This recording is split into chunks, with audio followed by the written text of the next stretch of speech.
Aka, hazinem dershanesi balılar çöçekleri yollaptı. He, bana ben geldim, umaksınlım. Balılar çöçekleri anlamakçı olsanız Hazinem YouTube kanalına koşulun. Abone olmayı ve like atmayı Ve bildirimleri açmayı unutmayın.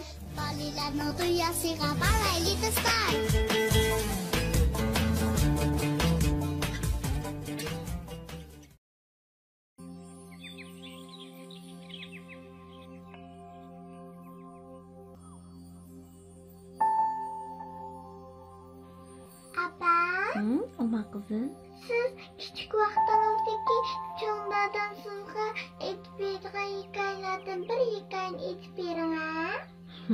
Umaq balam. Bu umaq gaplaringiz bilan dadamni eslab qoldim. Kichik vaqtimda dadam menga aytib bergan cho'chaklarni sizga aytib beray. Anglab beqing bo'lamdi? Tulki bilan turna hikoyasini aytib beray bo'lamdi? Bo'ladi. Tulki bilan turna.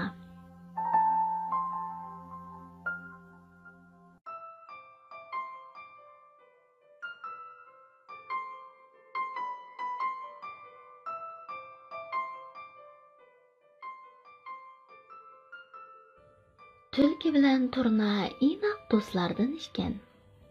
Bir kuni tulka turnini uyga mehmonga taklif qilibdi. U yo'g'on bir qozon omoch etibdi. Turna kelgandan keyin omochni yo'g'on bir leganga usib ketdi. Turna bir ikki qitim ishkashgan, tulka shalaplab omochni o'zila pak-pakka sug'itibdi. Tulkining bundoq shaxsiyatchi ochko'z ekanligini ko'rgan Turna, "Xap, hay, adibangni bir bermizim" deb o'ylabdi. Atsi Turna tulki yaxshi ko'radigan to'g'ri go'shi pishirib, tulkini mehmonga taklif qilibdi. Tulka, Rahmat Turna do'stim. Mening to'g'ri go'shiga amroqligimni qandoq bilib qolgansan deyman. Men cho'qimda vaqtida boraman. debdi-da. To'g'ri go'shi yeyishga amroq tulka xo'shalliqida o'zini yo'qotib qo'yg'ili tasliq qapti. U dal vaqtida Turnaning uyiga berib, dasturxonda tayyor bo'lib o'ltiribdi.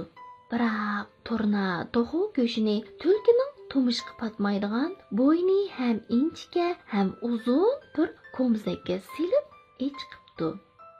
"Ha, tulki birodar, tortinmay marhamat qiling." "Marhamat" debdi Turna takalluf bilan. O'zi bo'lsa uzun tumushqini ko'mzakka tiqib, go'shtni rosa ishtaha bilan yegili turibdi. Bu go'shtlar bek o'xshabdi. Eling-a tulki birodar. Tulka tumushqini ko'mzakning og'ziga undoqmi sapiy qipti, mundoqmi sapiy qipti. Lekin hech potqizolmay, nailoj ko'zini paqirtib qarab o'ltiribdi. Voy, tulki birodar. Tog' go'shini yaxshi ko'rmamsiz deyman. Nima undoq yemay o'ltirsiz? Yaxshi ko'raman. Biroq og'zimga ololmayapman.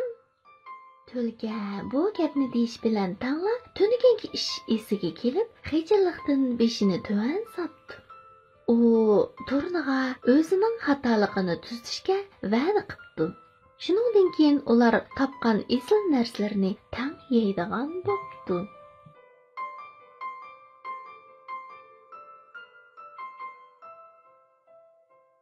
Umaq bola? Bu hikoyadan biz nimani his qildik, umaq qizim? Agar bu narsani olib berib qo'ysa, men bu yemaydiganda deblar endi iliqib og'zi yo'g'on bo'lgandan keyin uni yalaydi. Og'zi kichik bo'lgandan keyin yemaydi. Uningda og'zi kichik bo'lgandan kichik narsaga patadi. Og'zi yo'g'on ekan. Ha, buningda har kimga qanday muomala tutsak o'zimizga shunday qaytib keladiganligi bililgan. Başqalarga siz qancha bag'irganlik qilsangiz, qancha bersangiz, o'zingizga ham shuncha qaytib keladi ekan, shundaqmi? Shunda. Yana anlagangiz bormi? Endi uxlamdik. Yana anglayman. Yana anglamsiz. Amsa, yana bir aytib beray. Can dadangizning hikoyalaridan yana birsi ketdi. Amsa, o'ma qizim, ko'zingizni yumib anglang bilamdi?